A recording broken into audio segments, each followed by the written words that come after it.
Assalamualaikum warahmatullahi wabarakatuh. Salam sejahtera bagi kita semua. Selamat siang Ibu dosen Nur Abnisa Parina, SPC MPC, dan teman-teman sekalian. Puji syukur kita hanturkan kepada Allah Subhanahu wa Ta'ala, dan sholawat serta salam tak lupa tercurahkan kepada Nabi Muhammad SAW. Saya Nabila dari kelompok 5 sebagai moderator pada presentasi hari ini. Sebelumnya, saya akan memperkenalkan pemateri kami pada hari ini. Pemateri pertama dan kedua yaitu Saudari Dea Uzakia, pemateri 3 dan 7 yaitu Saudari Amalia Putri, pemateri 4 saya sendiri Nabila N. Imran, dan pemateri 5 dan 6 yaitu Saudari Ade Ira Rahayu. Kami kelompok 5 ini akan mempresentasikan makalah yang berjudul Teori Interpersonal Sullivan. Nah, untuk tahu lebih lanjut lagi, mari kita simak penjelasan pertama yang akan dijelaskan oleh Saudari Dea. Kepada Saudari Dea, kami persilahkan. Biografi Sullivan. Harry Stack Sullivan lahir di kota pertanian kecil Norwich dekat New York pada tanggal 21 Februari tahun 1892. Ibunya bernama Ella Stack Sullivan, berusia 32 tahun ketika menikah dengan ayahnya Timothy Sullivan dan melahirkan Harry pada usia 39 tahun. Ayahnya adalah seorang lelaki pemalu, menarik diri, dan pendiam yang tidak pernah berhubungan akrab dengan Harry sampai istrinya meninggal dan Harry sudah menjadi dokter. Sewaktu kecil, Sullivan diasuh oleh neneknya ketika ibunya pergi secara misterius. Pada tahun 1911, ia masuk ke Chicago College of Medicine and Surgery dan menyelesaikan studi kedokteran pada tahun 1915. Pada tahun 1921, Sullivan bekerja di Rumah Sakit St. Elizabeth di Washington, D.C. dan berhenti pada tahun 1930. Lalu, Sullivan pindah ke New York City dan membuka praktek pribadi di sana. Selama tinggal di New York, Sullivan dipercaya menjadi presiden pertama yayasan dan menjadi editor jurnal Psychiatry. Pada tanggal 14 Januari 1949, ia meninggal karena pembuluh otaknya pecah di sebuah kamar hotel di Paris.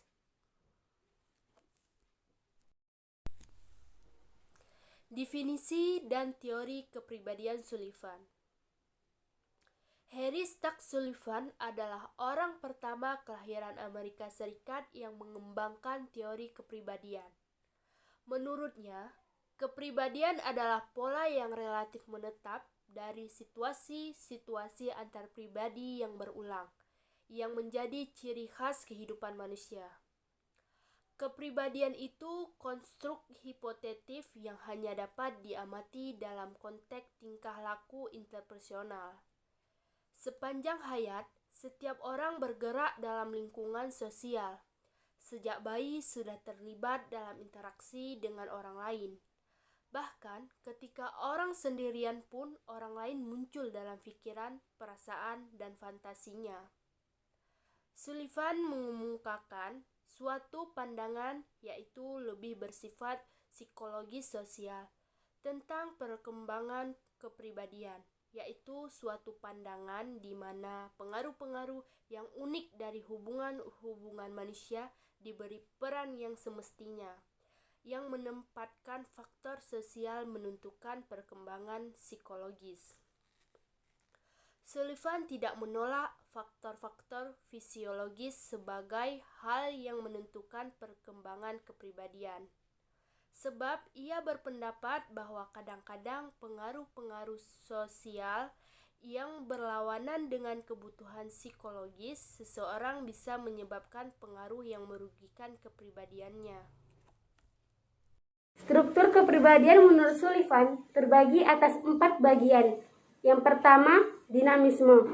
Dinamisme adalah pola tingkah laku atau transformasi energi, baik secara terbuka maupun tersembunyi, yang menetap dan berulang terjadi yang menjadi ciri khusus seseorang. Dinamisme juga dapat melayani kebutuhan kepuasan organisme yang melibatkan organ tubuh seperti alat reseptor, efektor, dan sistem syaraf. Misalnya dinamisme makan melibatkan mulut dan otot leher. Dinamisme seks yang melibatkan organ genital. 2. Personifikasi. Personifikasi adalah suatu gambaran mengenai diri orang lain yang membangun pengalaman yang menimbulkan kecemasan dan kepuasan. Hubungan interpersonal yang memberi kepuasan cenderung membangkitkan image positif, sementara kecemasan membangkitkan image negatif. Misalnya, personifikasi yang dikembangkan pada bayi mengenai ibunya adalah gambaran ibu baik yang diperoleh dari pengalamannya ibu menyusui dan merawat. Sementara ibu buruk yang diperoleh pengalaman pendekatan ibu yang menimbulkan rasa takut dan kecemasan. Dua gambaran itu pada bayi mula-mula terpisah, namun kemudian muncullah personifikasi tentang ibu melindungi, ibu sibuk, dan lain-lain. Yang ketiga, sistem self. Sistem self adalah suatu pola tingkah laku yang konsisten mempertahankan keamanan interpersonal yang menghindari atau mengecilkan kecemasan. Beberapa sistem keamanan yang dipakai pada usia bayi. Yang pertama, disosiasi. 2, inatensi. Dan yang ketiga, apati dan pertahanan tidur. 4. Proses kognitif. Proses kognitif dapat dikelompokkan menjadi 3 macam, yaitu 1. Prototaksis, 2. Parataksis, dan yang ketiga sintaksis. Terima kasih. D. Proses terbentuknya teori kepribadian Sullivan. Sullivan mengambil teori kepribadian ini berdasarkan motif kognitif. Hal ini dikarenakan adalah satu-satunya anak yang masih hidup dari seorang petani miskin Irlandia. Pada kecil, ia adalah anak yang sangat kesepian dan teman bermainnya yang sebagian besar terdiri dari hewan ternak.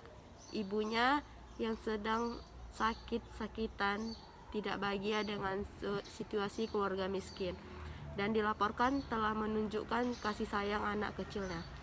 Pengalaman pribadi ini tampaknya memiliki efek yang ditandai pada pandangan profesional Sullivan. Di kemudian hari, hal ini terbukti dengan pendapatnya yang mementingkan bahwa hubungan antara anak dan orang tua yang baik harus nyaman. Maka pengalaman masa kecilnya itu membuka cakrawala Sullivan untuk lebih memahami kejadian-kejadian di dunia. Materi selanjutnya akan dijelaskan oleh teman saya. Perkembangan kepribadian. Sullivan memandang kepribadian sebagai suatu sistem yang fungsi utamanya adalah melakukan aktivitas-aktivitas yang akan mereduksi ketegangan.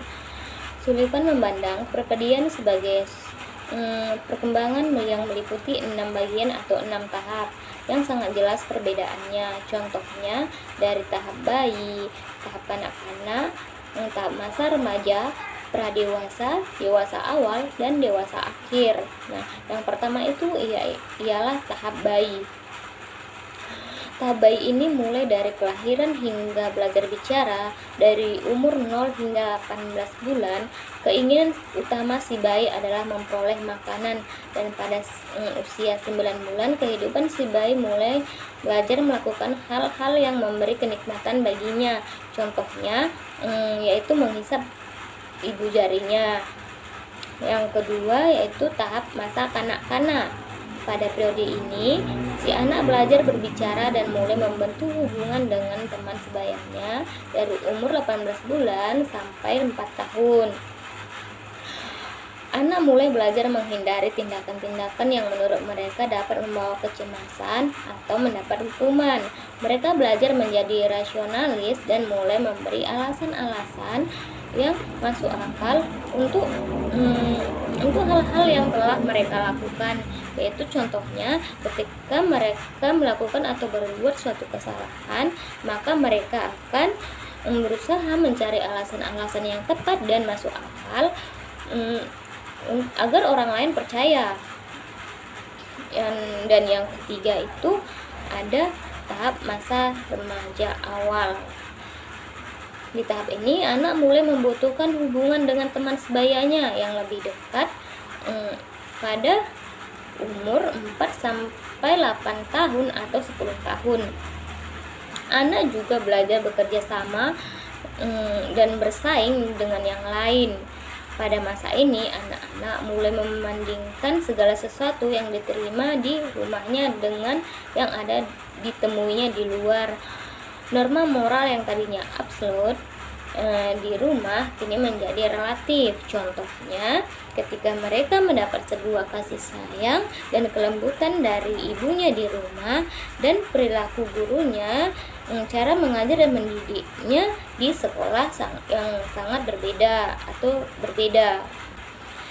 Yang selanjutnya itu ada tahap pradewasa. Belajar untuk mencintai orang lain, yaitu dari umur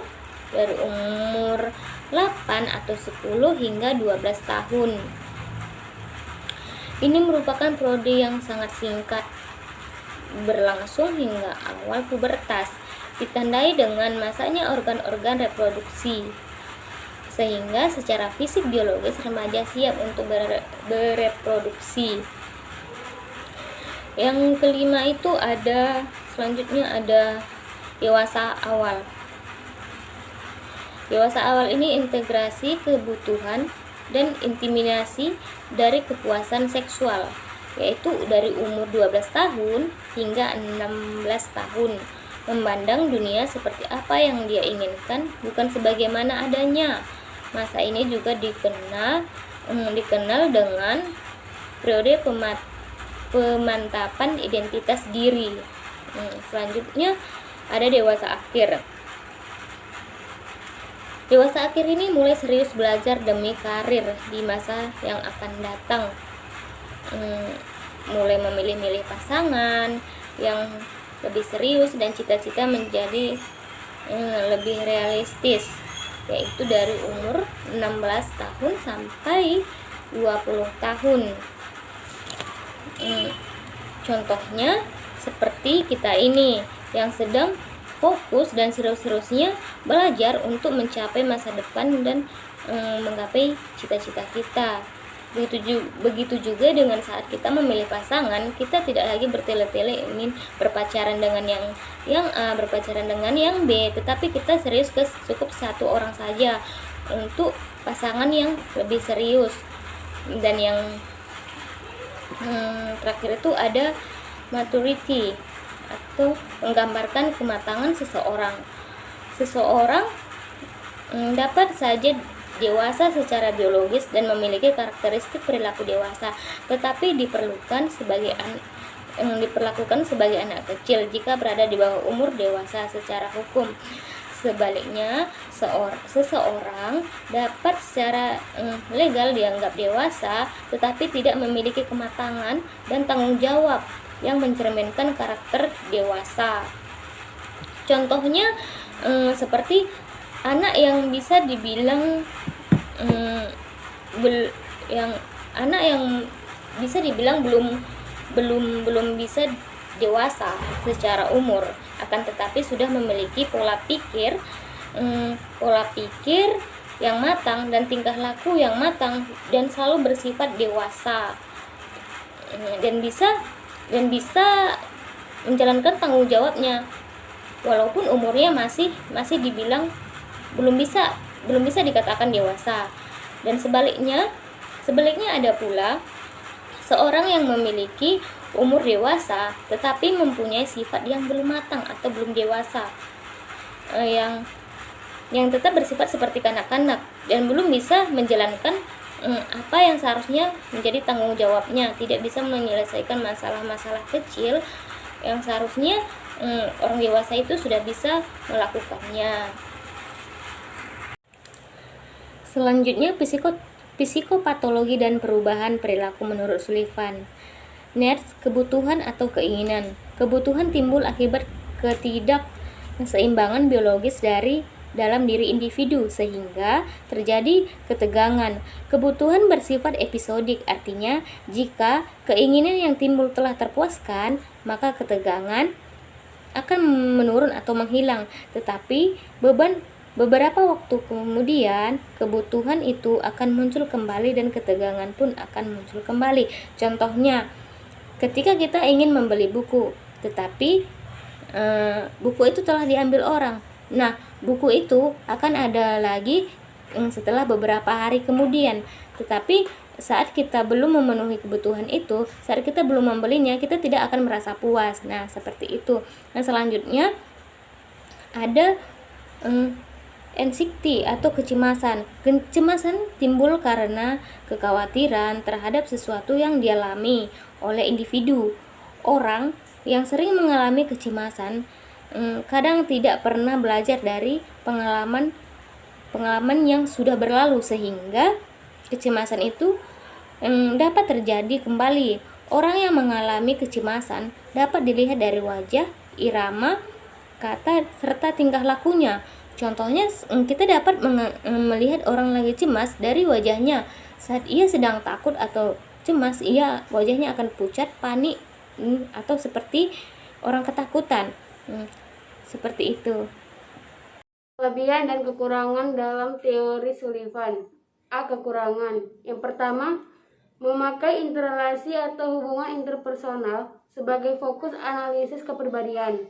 Yang kedua, bangunan teorinya menjadi sangat logis. Yang ketiga, teorinya mudah dicerna oleh pembaca.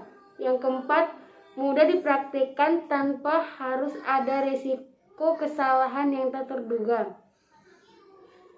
Dan teori Sullivan tidak dikembangkan berdasarkan data keras. Tidak banyak pakar yang mencoba meneliti memakai teori ini. B. Kekurangan. Yang pertama, ketidakmampuan Sullivan dalam menulis dengan baik.